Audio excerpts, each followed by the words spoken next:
Yeah, pure persuasion, yeah. That's a great question. This is a very general question in terms of just psychology in general. How do you avoid the influences of peer pressure? What I'm saying when it comes to this topic is, while peer pressure in our Jewish community helps us remain Jewish even when it's tough, but Baruch Hashem, when we step back and look at it objectively, we see how true it is. So it's actually something that enhances us. Peer pressure can be a good thing, as I'm sure you're aware. At times, peer pressure can keep you on the straight and narrow, can keep you from doing something bad, because hopefully you surround yourself with good friends who raise you up instead of bring you down with negative peer pressure. Now, what if you're in a situation where your peers are doing bad things, and it's a practical type of question? Obviously, every situation is more personal and specific, and we can talk one-on-one, but in general, the idea is to try your best to have multiple groups of friends, where you're not just bound to one specific group, to have mentors that you can speak things out with.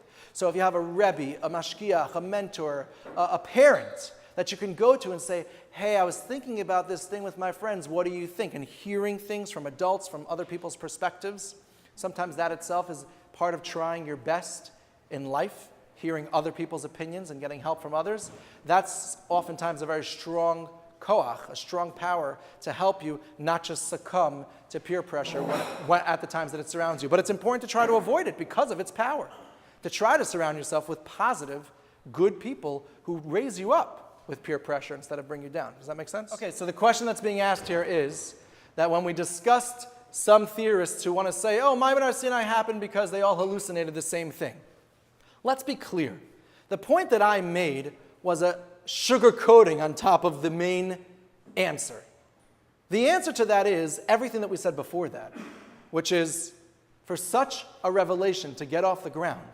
In other words, you can ask the question in another way. A lot of times I get this question. Maybe Moshe Rabbeinu was the world's greatest magician that ever lived, and he was able to pull it off, but no one else could. So just let's think about the statistical chance again. Why, if there was such a thing as magic and black magic and these things in those times, if there was such a thing, which it seems that there was something like that, why would it be that there was only one time in history that it was able to be pulled off to this extent? The natural world, when we don't get into the supernatural, I mean beyond what human beings can do, right? If there's such a thing as magic, it doesn't make sense that only one person in the history of mankind could have access to it. It would make much more sense that multiple people could, and we see that seems to be true. Why would it be that there was only one time in history that an entire nation of people were able to be led astray? I just heard also in that Torah Masorah series, Emuna V'Lelos, they brought from Rabbi Weinberg, that you see in last week's Parsha, Korach, by Korach, Klal Yisrael saw unbelievable miracles, the ground opening up in multiple spots according to the Medrash, and yet they said to Moshe Rabbeinu, what are you doing? You're killing the nation. They didn't just accept, they were an extremely critical nation of such things. But here it was obvious to them that it was the Ribono Shalom himself appearing.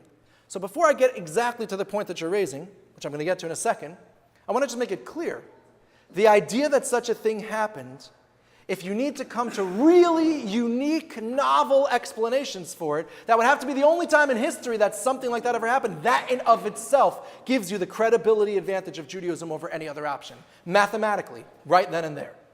Now, as far as this option of maybe they hallucinated, and couldn't it be that they would hallucinate the same thing? Hallucinations are not just built on the room and then something slightly different. And even if they are, so imagine I look at that light and I see it turning purple. Why would it make you see that light over there also turning purple? Why not green?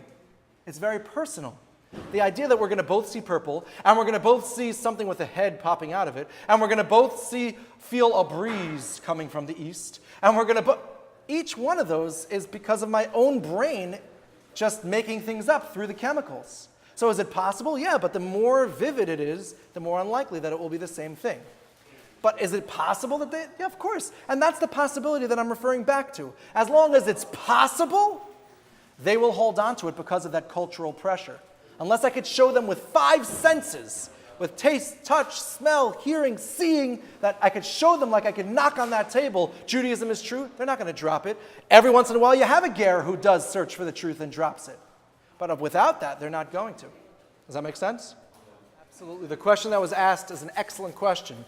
And again, it lends itself really into a whole nother lecture, but I'll try to give you a little bit to answer the question for now, and we can have more of a discussion further if you're interested in it. The question that was asked is, how do we understand suffering in the world? Okay, so all this credibility advantage lends tremendous evidence to the idea that Judaism is true, that there's a God, a supernatural being from a supernatural realm who created the world, gave us the Torah, we have a Torah Shebechsav, Torah Shebal Peh, and all the messages and ideology that come from that. But how do we understand the seemingly bad? In other words, it could be asked as Tzaddik V'Ralo. And Rasha V'Tovlo is part of the question you didn't ask, but you can ask that too.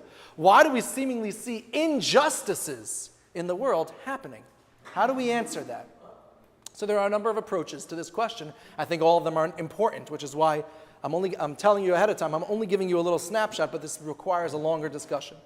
A couple of points to consider. First of all, we don't always know what's bad and what's good initially. Sometimes something bad could happen, and we ourselves could later in our lives see how it was good.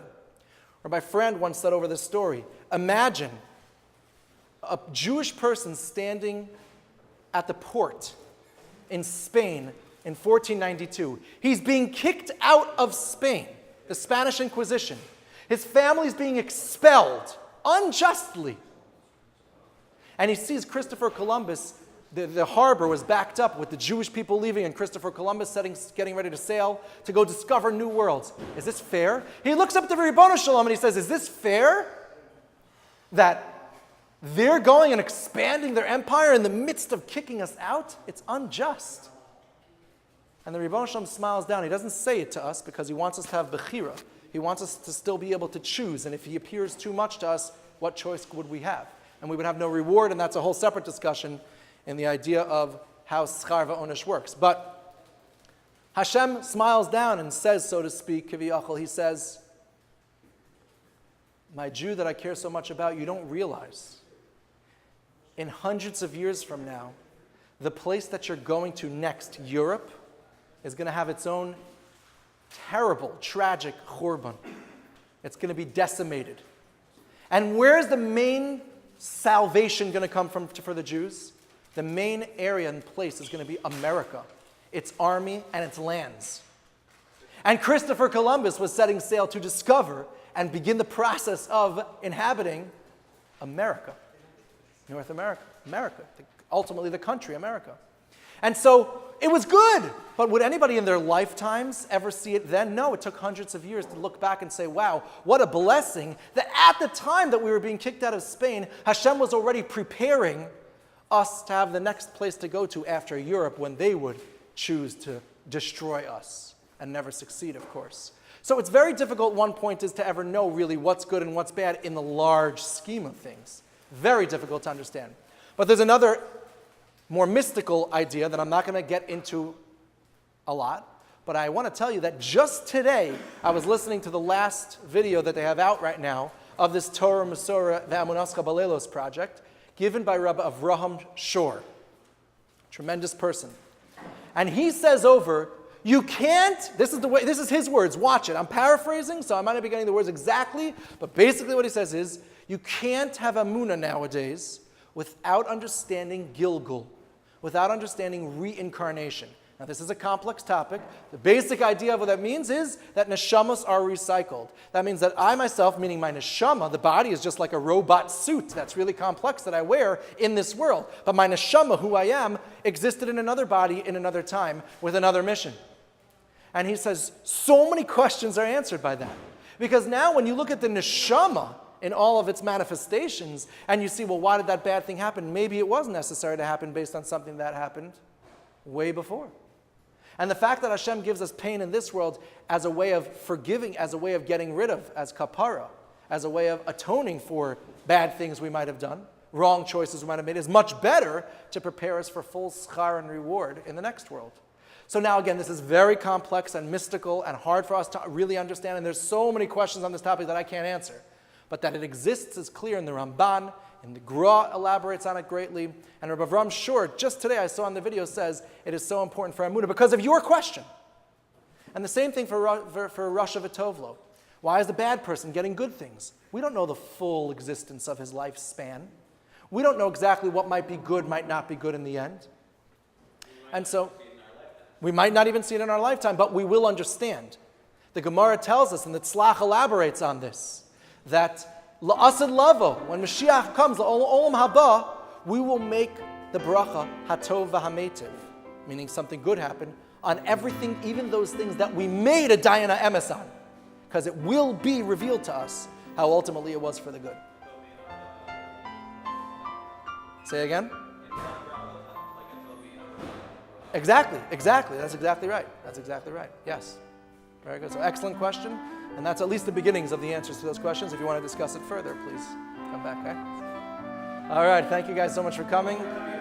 Have a great day. Father, please tell me, help me understand who made what surrounds us, the sky and the land, the water we drink, the air that we breathe. Father, please tell me, what should I believe?